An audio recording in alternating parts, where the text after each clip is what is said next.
Welcome back to Your Relationship Roadmap. In the previous 5 videos, we've covered the structure of relationships, respect, trust, connection.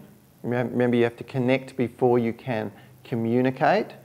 So video 5 was about communication. This video 6, is about commitment.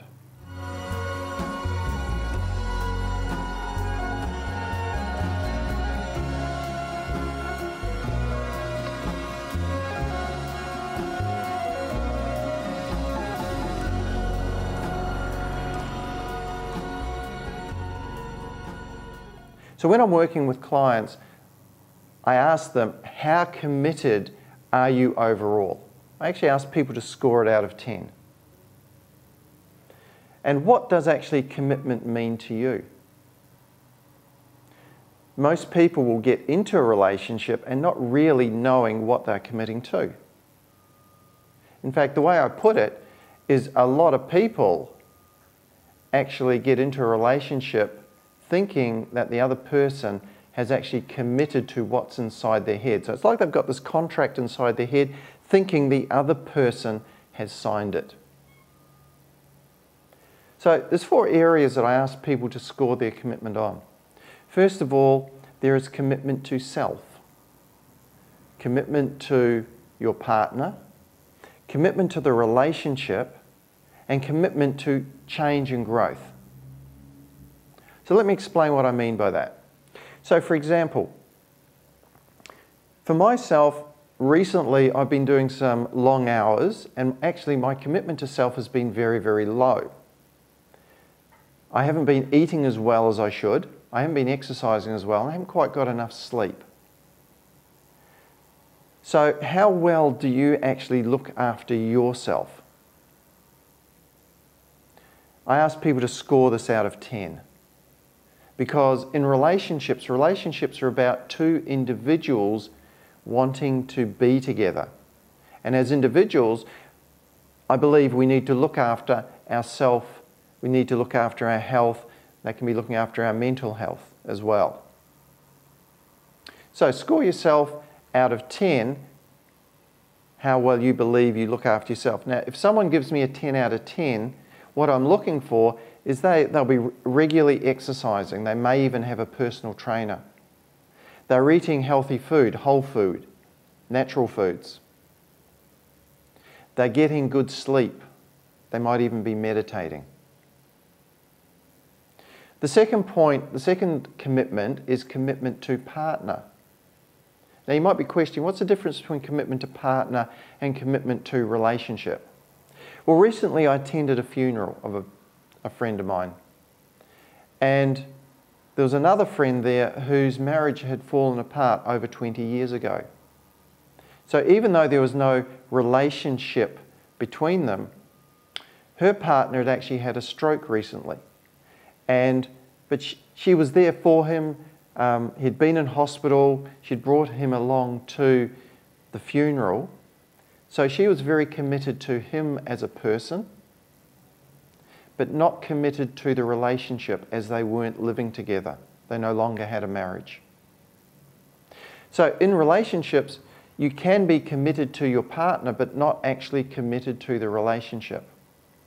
So again, score it out of 10, how much you're committed to your partner. Next is the commitment to the relationship. Now for me, a relationship is a separate entity. You have 2 individuals and you have a relationship. In my world, the relationship doesn't define the person. So think of relationships as a separate entity that needs energy and input put into it. It's like nurturing a plant. Plants need sunlight and water and a good environment to grow. Well, relationships also need nurturing. So how conscious are you at putting effort and energy into maintaining a good relationship? So again, score that out of 10. Now finally, what is your commitment to change and growth? If anybody says, I can't change, well, I'd say they are in a bit of denial. Simply because if you ever get a new iPhone or a new Android phone, there's going to be things that are different. If you ever get a new car, you're going to have to change to adjust to that. If you ever get a new job, there's always change as well.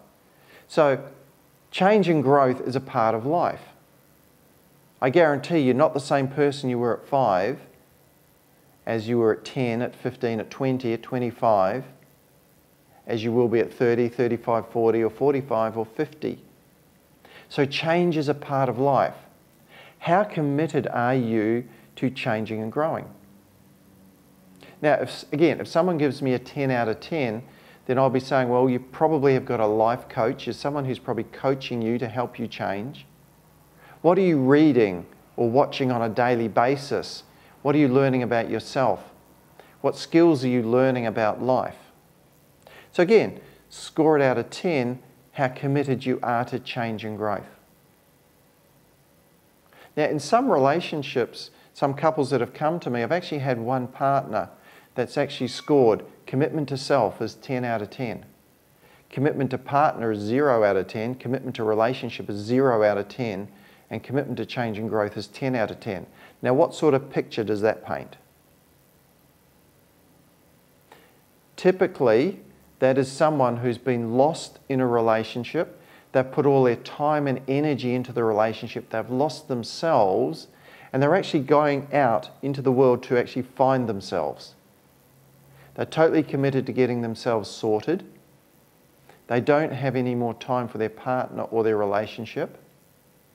And they're completely into change and growth. In one particular couple, when he actually realised that this had happened, and that was the wife that actually made the scoring, they've actually just started dating again because she needs to find herself, to reinvent herself, to fall in love with herself, so they can actually have a relationship. So take a look at your numbers, and if you've got a partner, get your partner to do the same exercise, just to see where there could be weaknesses. So, that's the topic of commitment. In the next video, we're going to discuss having the same interests that you enjoy together.